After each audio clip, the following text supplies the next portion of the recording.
Podcast Movendo-se com Éder Monteiro. Muito bem, audiência querida do podcast Movendo-se. Muita satisfação em trazer para vocês mais um episódio desse podcast que nasceu para compartilhar experiências, vivências e conhecimentos sobre carreira, vida, mundo do trabalho e o que aparecer por aqui durante as conversas. Eu espero que vocês estejam aproveitando muito o que a gente tem trazido de conteúdo para vocês, porque para mim está sendo muito proveitoso. Então eu espero de verdade que esteja sendo da mesma forma para vocês. O meu convidado nesse episódio é o Ricardo Bazzaglia.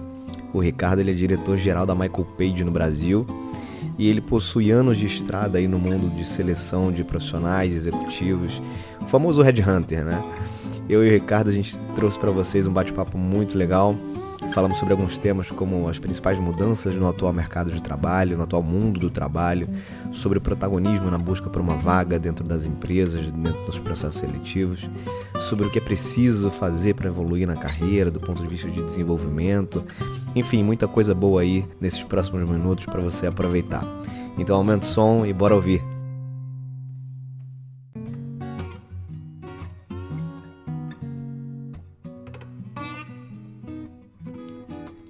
Muito bem, mais um episódio começando do podcast Movendo-se. Eu tenho um grande convidado aqui que eu queria agradecer imensamente pela disponibilidade e agenda, Ricardo Bazzaglia. Ricardo, super obrigado, irmão, pela tua disponibilidade, por estar aqui batendo esse papo comigo.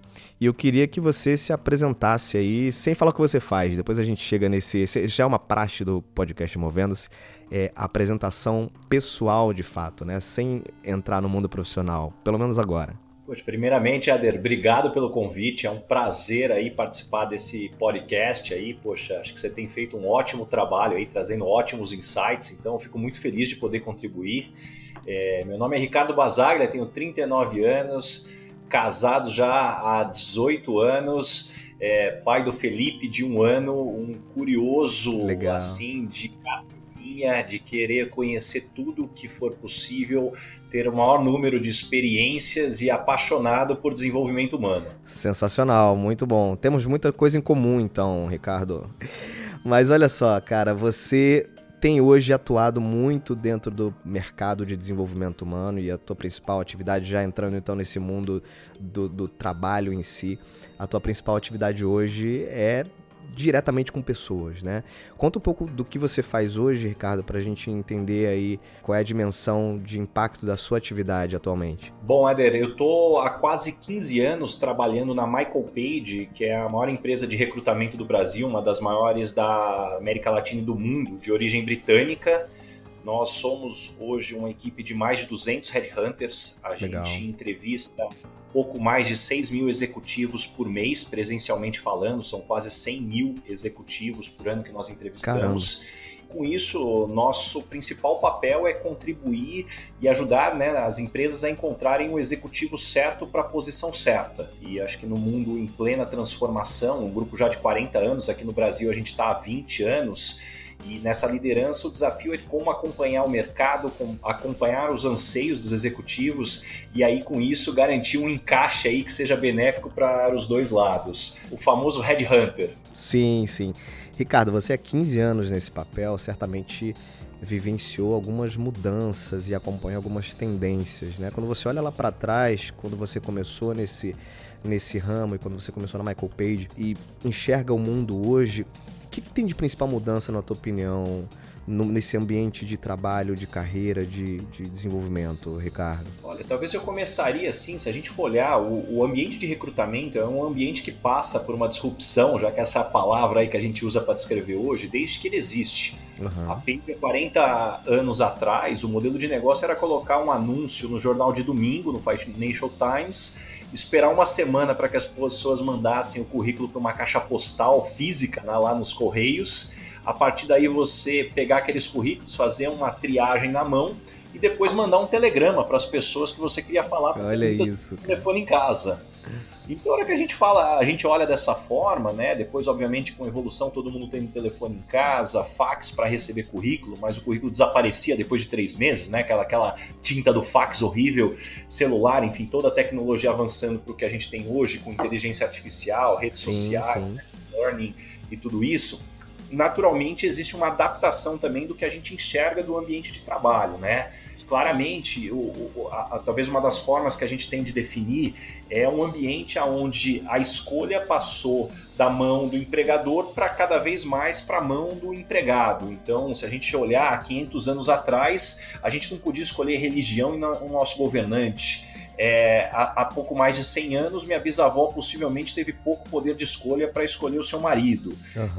Há 50 anos atrás, as grandes empresas multinacionais escolhiam quem ia trabalhar e a pessoa tinha a oportunidade de ter uma carreira de 30 anos. Hoje, um bom executivo, ele escolhe onde ele vai trabalhar, alguém obviamente qualificado, ele escolhe onde ele vai trabalhar e a disputa está no âmbito das empresas. E o que a gente enxerga é que essa disputa ela vai passar do âmbito das empresas para o âmbito das cidades. Então, hoje, o profissional bem qualificado, ele mais do que escolher onde ele vai trabalhar, ele quer escolher onde ele vai morar. Então, as cidades que vão ter uma melhor cultura, infraestrutura, lazer, são as cidades que vão atrair os melhores cérebros. Aonde estarão os melhores cérebros, estarão as melhores empresas. Então, até inclusive como estratégia de sobrevivência para as cidades, é você ter um bom ambiente para atrair esses profissionais e claramente você conseguir atrair as empresas que vão ser geradoras de impostos e aí com isso a cidade crescer.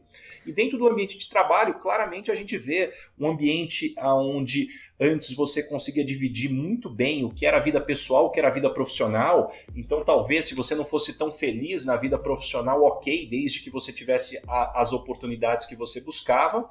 E aí a própria tecnologia traz aí uma intersecção, o que é lazer, o que é pessoal, o que é profissional, à medida que você tem aí um celular que muitas vezes você está lendo e-mails do trabalho à noite, recebendo mensagens do seu grupo do WhatsApp ao longo do dia no trabalho, e isso faz com que você não possa mais ter uma divisão muito clara. Por isso existe a necessidade de você ter um alinhamento muito maior, né, de propósitos, de valores, que eu acho que tem muita teoria sobre isso, mas na prática o que você quer é que a pessoa consiga ser ela mesma no ambiente de trabalho, e esse ser ela mesma case com o que a empresa tem de proposta, né? Seja de modelo de trabalho, cultura, de atendimento ao cliente. Perfeito. Daí a necessidade grande de você buscar, você como candidato ou como empregado, você buscar, tentar identificar, primeiro, quem é você, né? Eu sempre trago muito essa questão aqui nos episódios do podcast Movendo-se,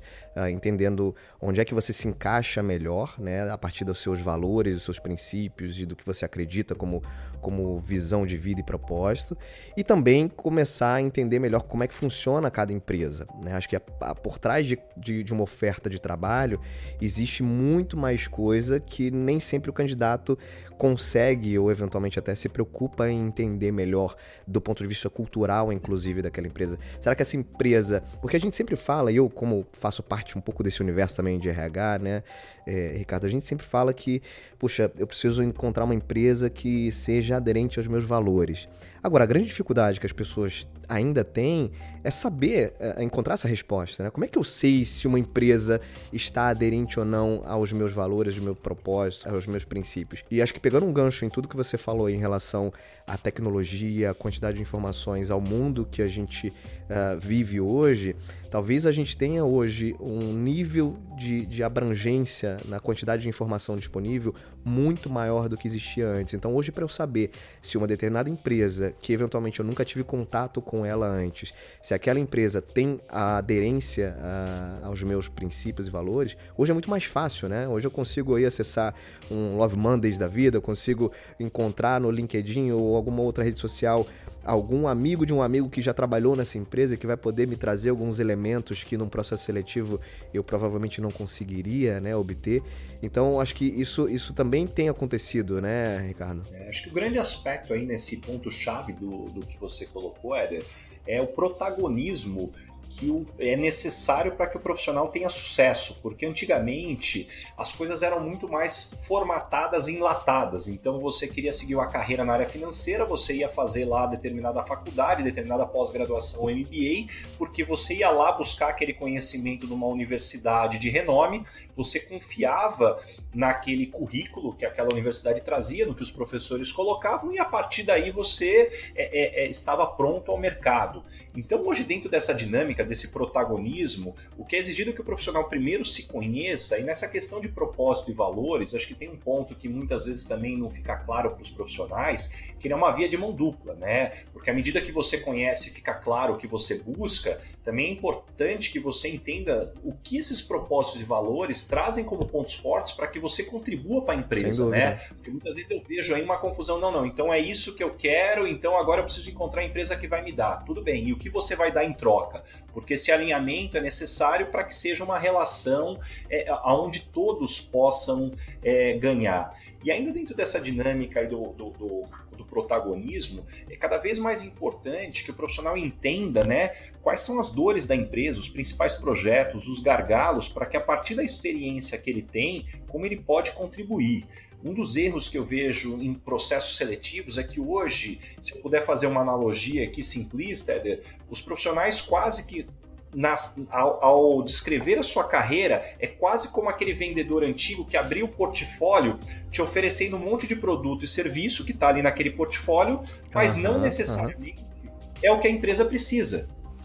Quando que, na verdade, qual é o vendedor que a gente gosta? Aquele que entende o nosso problema e a partir daí oferece justamente a solução, o produto que a gente precisa. Perfeito. Então, acho que tem aí o principal ponto. Primeiro, assim, o que a empresa precisa e como eu posso contribuir. E a partir daí que você está dentro de uma empresa, você entende o caminho para onde a empresa está indo, onde existem as oportunidades, e você consiga fazer uma análise, claro, muitas vezes com o suporte do RH, do seu gestor, aonde estão os gargalos que podem fazer com que você acelere a sua carreira se você resolver aqueles gargalos. Porque muitas vezes também chega naquele ponto, poxa, então para eu evoluir na carreira eu vou fazer o MBA. Não, peraí. Será que é aquele conhecimento do MBA que está fazendo com que cresça? Existe um passo antes aqui para que você entenda, né? Realmente, poxa, será que antes não vem soft skills? O que vem efetivamente para acelerar a tua carreira? Então, eu acho que esse protagonismo é o ponto-chave que encaixa com valores e propósitos, com conhecimento, com posicionamento, para que a partir daí você tenha realmente um diferencial competitivo, o que de certa forma traz um sentimento de medo para a maior parte das pessoas, porque não existe mais um caminho formatado, pavimentado, como talvez já existiu antes de forma muito mais clara. Certamente, certamente. E você comentou aí, Ricardo, sobre o desenvolvimento de gargalos, né? E existem algumas teses também no desenvolvimento humano, organizacional, que diz que não necessariamente a estratégia em todas as ocasiões é focar no que a gente tem de gap, né, de gargalo. Em alguns momentos isso funciona, isso faz todo sentido, mas eu acredito também, eu queria até ouvir um pouco da tua opinião a respeito, que na medida em que a gente também passa a se concentrar em refinar aquilo que a gente é bom, aquilo que de fato nos diferencia e tornar isso cada vez mais uma característica, matadora quando a gente se coloca dentro de um projeto, de um trabalho, de uma vaga que seja, as chances que a gente tem, inclusive de nos realizarmos profissionalmente, porque na medida em que você trabalha com o teu melhor potencial, né, com as tuas melhores características e não forçando algo em que você não é tão bom, mas você precisa, de repente, desenvolver. Eu acho que o nível de comprometimento e principalmente de engajamento que você tem com aquela atividade, aquele projeto, aquele trabalho especificamente, talvez seja um pouco diferente, né? Qual a tua opinião em relação a isso, Ricardo? Ou seja, desenvolver gaps, lacunas que eu tenho, ou potencializar aquilo que eu já sou muito bom para que isso seja cada vez mais evidente e me ajude a dar próximos passos? Poxa, ótima pergunta, Éder. O que eu vejo é que a gente tem que separar em dois grandes grupos, onde o primeiro aspecto, quando a gente fala de desenvolvimento, é entender se, dado o que você quer para a sua carreira, porque, mais uma vez, né, aquele caminho você precisa querer. Existe algo que você precisa desenvolver, que é algo que você vai usar para potencializar o seu crescimento, ou você precisa mitigar o risco do que pode te atrapalhar? Porque muitas vezes, certamente, se aquilo não é a sua principal habilidade, o esforço que você vai ter para desenvolver algo a ponto de isso ser o diferencial competitivo é muito grande, muitas vezes pode ir contra a sua natureza e não vai ser esse o melhor caminho. Verdade. Agora, se aquilo estiver te atrapalhando, aí talvez esse é o aspecto de você sair da onde você está para o mínimo aceitável para que deixe de te atrapalhar. Isso normalmente está ligado com soft skills, aonde você está falando de problemas de comportamento, de atitude, então ali tem um espaço. Até existe uma estatística que eu não canso de repetir, que a gente avalia aqui na Page, onde 91% dos profissionais são contratados por habilidades técnicas e depois demitidos por questões comportamentais. Você contrata alguém porque ele tem experiência naquela área, porque ele tem certificações, passou por bons projetos, depois demite por falta de atitude, não sabe trabalhar em equipe, questões como essas. Então acho que esse é o primeiro aspecto. O outro mitigado o que pode te atrapalhar, aí sim entra onde você tem que potencializar para se diferenciar. E aí, claramente, é buscar os seus pontos fortes para que você consiga, para que o seu trabalho apareça da melhor forma.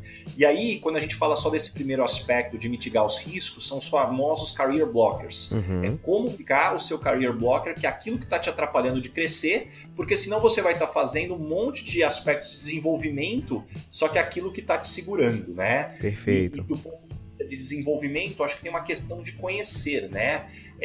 Você se conhecer para entender a combinação do que você é diferenciado e do que te faz feliz. Que na prática uma coisa está ligada à outra. O ser humano, de maneira geral, ele busca aprovação no que importa para ele. Então, à medida que você tem uma habilidade, que você tem prazer em fazer e você ganha, vamos colocar não só uma remuneração, mas um reconhecimento, seja por status financeiro, por aquilo que você tem de fortaleza, naturalmente aquilo tende a reforçar a sua motivação. Então as coisas caminham juntas.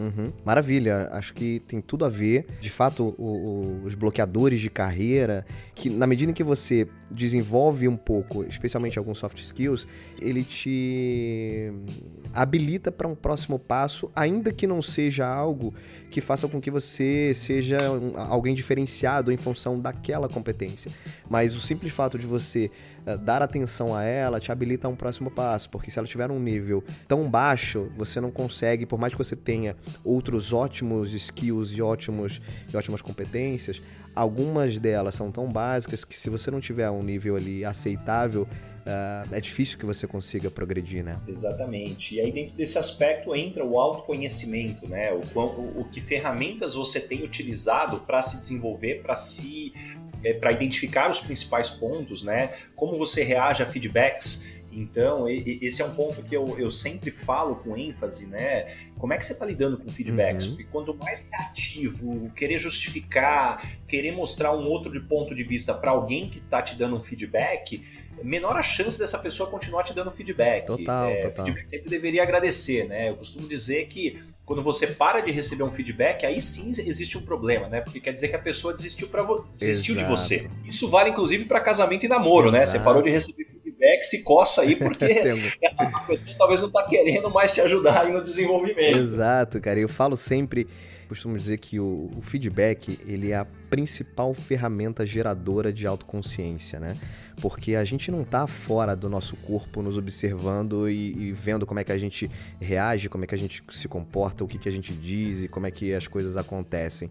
E ouvir isso de alguém próximo a gente, cara, isso é a melhor forma de gerar autoconsciência, né? Extrapolando, como você falou, as fronteiras corporativas, né? Porque a gente acaba associando muito a palavra feedback a um momento lá no seu trabalho, quando você tem avaliação de desempenho, e na verdade feedback é qualquer percepção, opinião que venha de alguém próximo a você, que está fazendo uma leitura ali do teu comportamento, das tuas atitudes. E os principais feedbacks que a gente recebe ao longo da nossa vida são exatamente aqueles que muitas vezes no início provocam um desconforto, uma reação, uma negação, mas são efetivamente aqueles que quando você olha lá na frente, você, né, faz um resgate daquilo que você ouviu, daquilo que te falaram, você, putz, cara, foi aquilo que me fez repensar e começar a rever algumas atitudes, né? Exatamente. E aí a importância, né, de você ter na empresa uma cultura de feedback.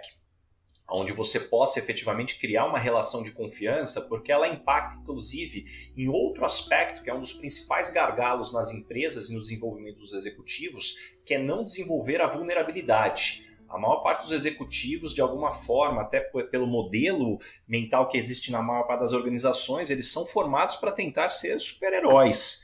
E isso não existe. E a vulnerabilidade, ela traz uma humanização, né, dos executivos, onde ninguém é perfeito, todo mundo precisa de ajuda, e isso, inclusive, traz segurança para você tomar riscos maiores. Então, uma coisa está diretamente ligada à outra. Legal.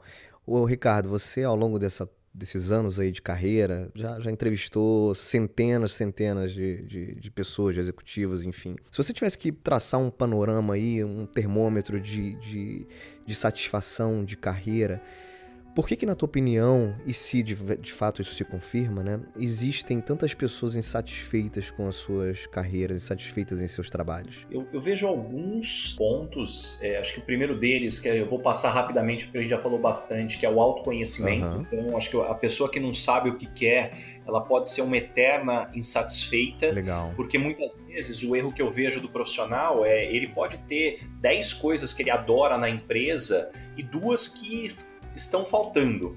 Talvez a reflexão que ele tem que fazer é: se eu mudar de empresa, de posição, e talvez dessas 10 eu vou perder 5, vou ter só 5 para ganhar aquelas outras 2 que estavam faltando, a conta não vai fechar. Então ele ter a consciência que não vai ser nada perfeito, e talvez parte do que agrada a ele vai ter que buscar fora da empresa, do ponto de vista de desenvolvimento, de motivação. Esse é o primeiro aspecto. O segundo, infelizmente, Éder, o que eu vejo aqui ainda na América Latina são gestores ainda muito mal preparados, que faz a vida do subordinado que não fica nada fácil, né? Uhum. Então, acho que tem um caminho aí de erros que a gente percebe. O gestor, ele normalmente não é bom em feedback, ele não é bom de clarificar qual é o papel de cada pessoa, ele não é muito bom, muitas vezes, de deixar claro, muitas vezes, a responsabilização, né, o que a gente chama do ownership aqui das pessoas. Então, existe um papel aqui para o gestor crescer e conseguir dar o norte muito claro para que as pessoas entendam por que elas estão fazendo, né? Como correr uma maratona. Eu acho que dificilmente alguém corre a maratona por ter o prazer na dor, né? Porque certamente você vai sentir dor. Exato. Mas tem algo muito que você está buscando. Então, se você não tomar cuidado, acho que tem o espaço aqui para o gestor preencher. O terceiro é encontrar o que te faz feliz, né? Do propósito, que talvez tenha uma ligação com o autoconhecimento, mas muito mais de ter certeza que ele está construindo algo, que ele está entendendo o ciclo que ele busca e com isso fazer efetivamente a diferença. E o quarto é confiar na estratégia da empresa, né? Ele ter certeza que a empresa está caminhando para um caminho que ele acredita e com isso a empresa vai continuar tendo prosperidade, dando espaço para ele e demais pessoas crescerem.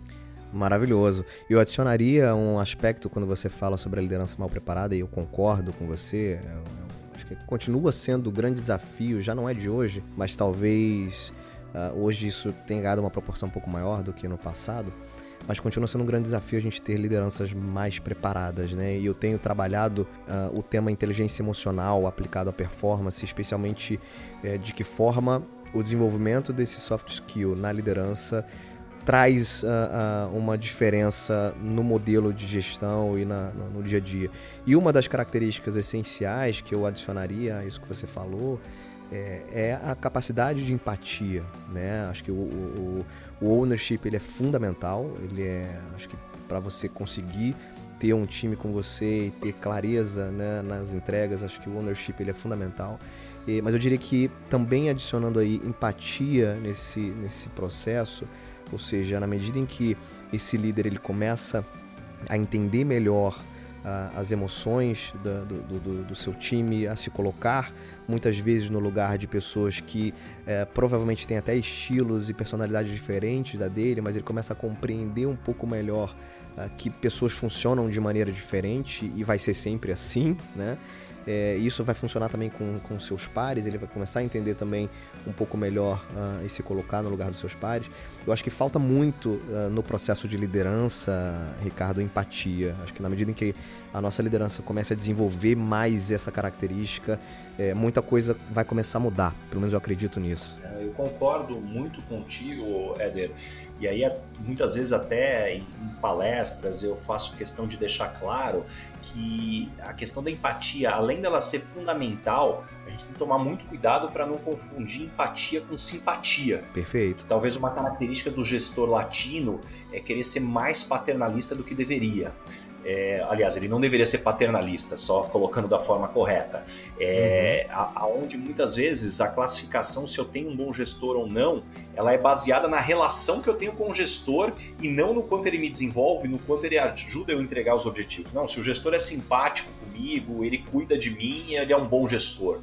Não, isso daí é muito raso, né, para avaliar um gestor. Tanto que muitas vezes eu já tive gestores de culturas diferentes e um deles me dizia algo que eu levo até hoje. Olha, Ricardo, você tem que me odiar pelo menos de 1 a 2 vezes por semana. Se você estiver gostando sempre de mim, quer dizer que eu não estou te desenvolvendo, eu não estou te tirando da zona de conforto. É claro que se você não estiver me odiando, né? Odiando talvez é uma palavra forte também, mas se você não estiver gostando de mim mais do que 4 ou 5 vezes, aí você também não vai querer ficar, porque vai ficar muito ruim, né? E a analogia que ele sempre me dizia, eu concordo muito, se você quer se desenvolver, você tem que pensar como se você fosse um atleta de alta performance. E a hora que você olha a relação dos treinadores e dos atletas de alta performance, é quase uma de amor e ódio. É verdade. Mas um alinhamento muito claro, assim, de objetivo, de perspectiva, e os dois sabendo que as duas partes estão caminhando para o mesmo objetivo e cada um querendo extrair o melhor um do outro, né?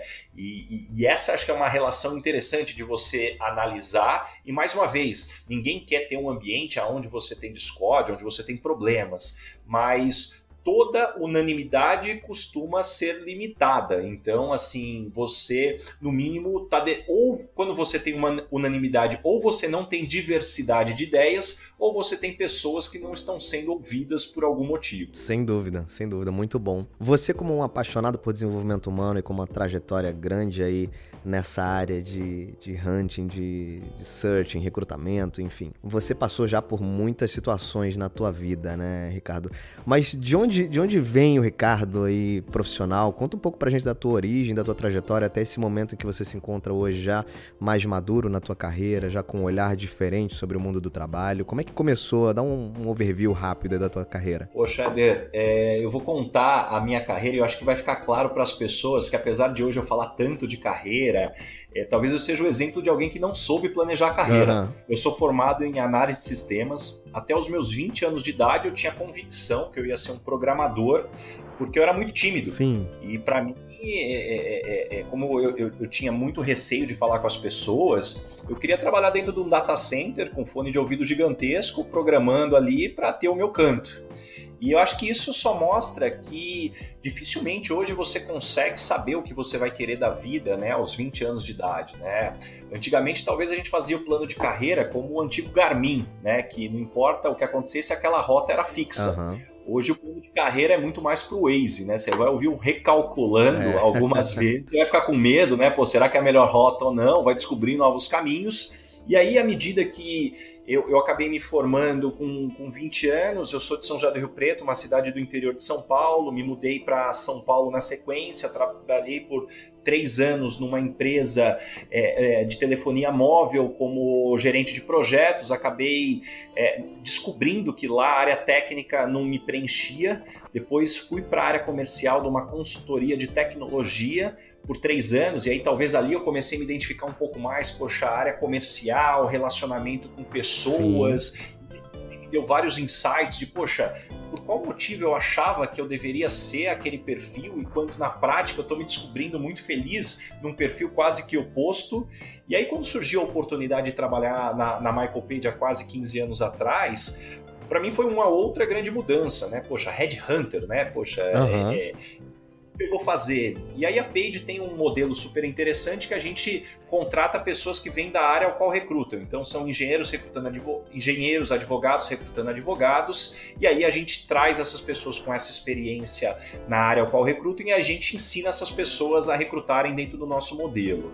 E aí, a hora que acabou casando, né? Eu vim para a Paid lá atrás para abrir a área de recrutamento na área de tecnologia, depois acabei crescendo dentro da empresa, hoje eu lidero as bandeiras da Michael Page e da Paid Personnel, aqui nas estruturas de São Paulo, aqui da região, e dentro dessa dinâmica, eu acabei me apaixonando por desenvolvimento humano, justamente por a gente ter um modelo aqui dentro da empresa de trazer pessoas que não vêm do mercado ao qual recrutam e como a gente acelera a carreira das pessoas. E por outro lado, nesses quase 15 anos, foram quase 100 mil entrevistas, 10 mil entrevistas que eu fiz. Então isso me deu também muito aprendizado, né, muita observação sobre o porquê que algumas pessoas aceleram a sua carreira, porquê que algumas pessoas estagnam na carreira, porquê que algumas pessoas tendo sucesso são infelizes. E aí com isso você vai traçando algumas intersecções, algumas análises aí que vão dando muitos insights e claramente também depois buscar um embasamento teórico aí,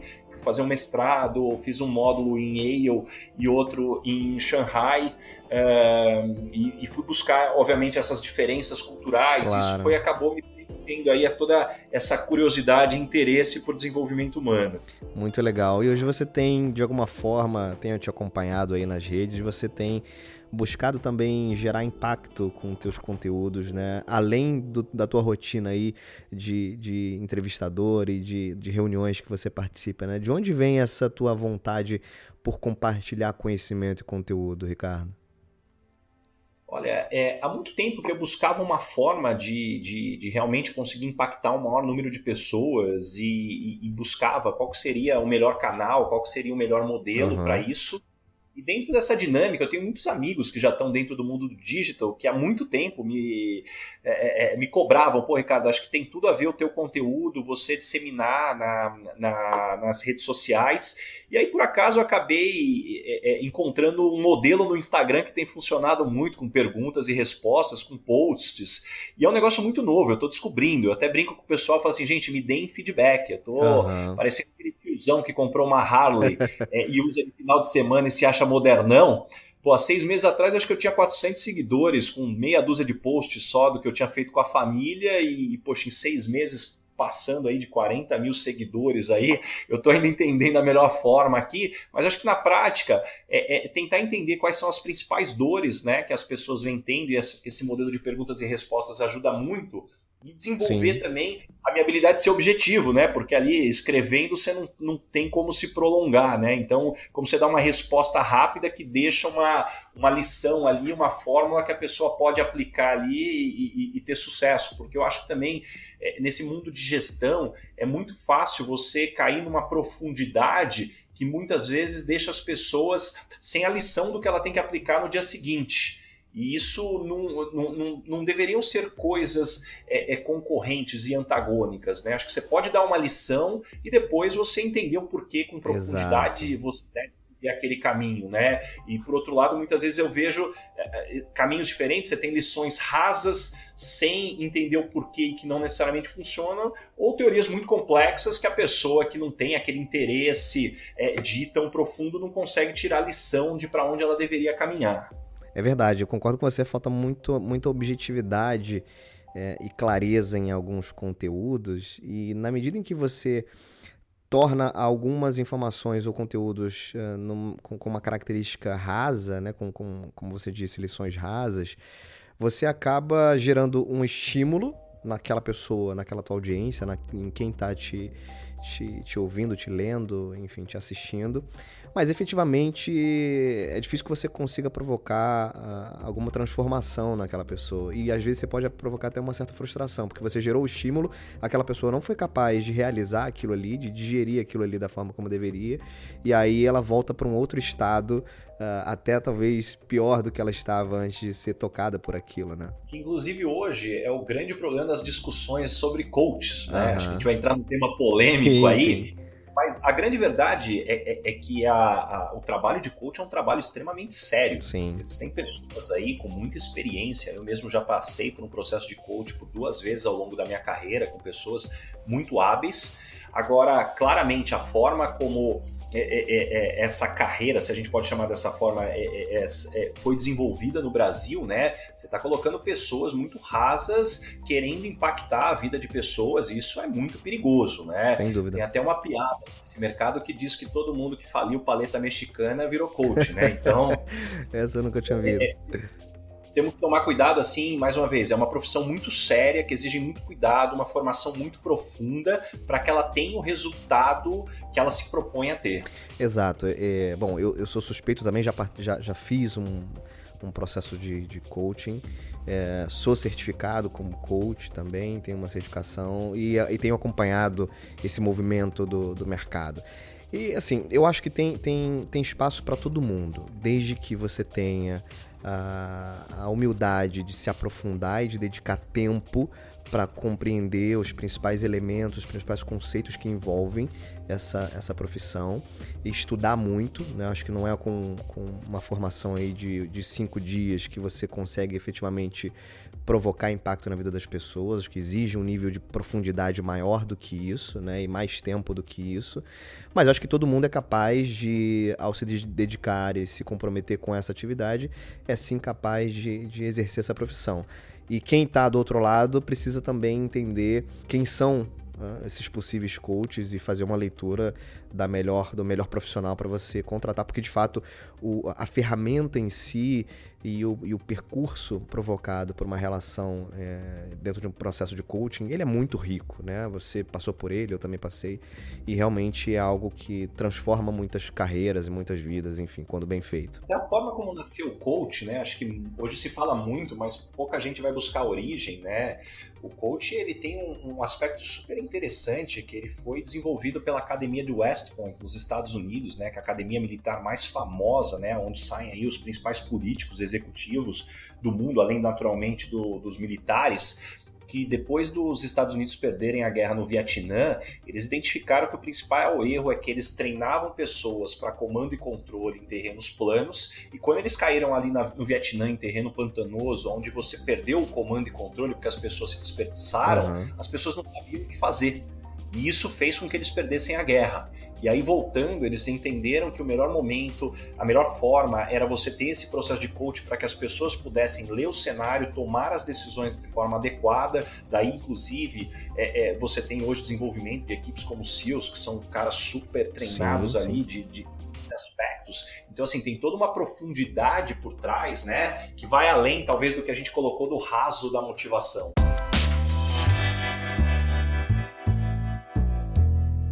Ricardo, deixa eu te fazer uma pergunta, mudando um pouco de contexto, e já uma pergunta que vem ganhando adeptos e fãs aqui dentro do podcast Movendo-se, que é o seguinte: se você tivesse que escolher uma personalidade para você almoçar, jantar, tomar um café, enfim, alguém que pode ser que esteja vivo ou não, mas alguém que você tem curiosidade ou teria curiosidade para conhecer um dia, quem seria essa personalidade e que tipo de pergunta você faria para essa pessoa? Poxa, essa pergunta aí é profunda, né?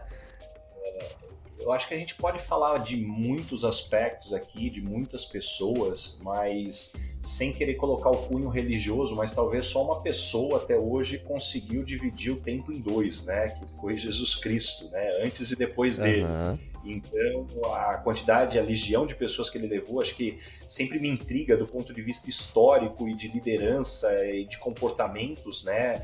Entender esse lado do que fez você movimentar massas numa época que não tinha rede social. Não tinha PowerPoint também.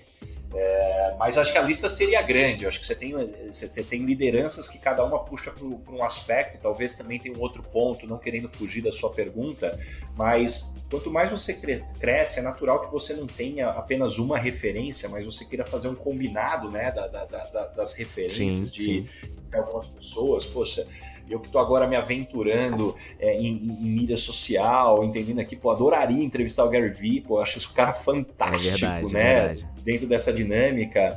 Poxa, a hora que você fala em modelos, né, de ferramenta, comando e controle, indicadores, pô, você tem o Vicente Falcone, que é um cara espetacular. Legal. A hora que você fala da natureza humana, poxa, tem aí quem não goste, mas não dá para deixar de falar do Tony Robbins. Eu acho que cada ponto que você vai puxando aqui, você tem pessoas que vão se destacando e que se você conseguir extrair o que cada um tem de melhor, poxa, tem muito aprendizado. É verdade, cada um pode contribuir de alguma forma e a gente consegue extrair muita coisa boa de muita gente, né, cara, no fim das contas. Exatamente. E eu acho que esse é o grande ponto. Com tanta informação, o desafio é a curadoria, né? É verdade. E, Ricardo, momento literário no nosso podcast. Estamos finalizando o nosso bate-papo aqui.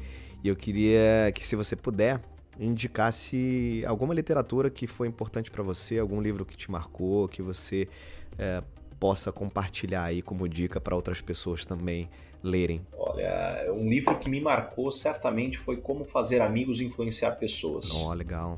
Eu que vinha de um perfil muito tímido, muito introvertido, para mim foi fundamental entender a natureza humana dentro dos conceitos que aquele livro trouxe, um livro escrito já há quase 100 anos, né, que traz tão profundas e que hoje, a hora que você lê a maior parte dos livros hoje de autoajuda, né, tem muito do que já foi escrito ali, então, sem dúvida nenhuma, esse é um livro que, para quem não leu, eu indico certamente. Maravilha! Ricardo, chegamos ao fim do nosso bate-papo, cara, foi super agradável, acho que esse tipo de conteúdo, ele é muito importante para muita gente e que bom que você passou por aqui, por esse podcast e conseguiu contribuir um pouquinho aí com os ouvintes desse humilde programinha semanal. E eu queria te agradecer, foi um privilégio ter você aqui com a gente.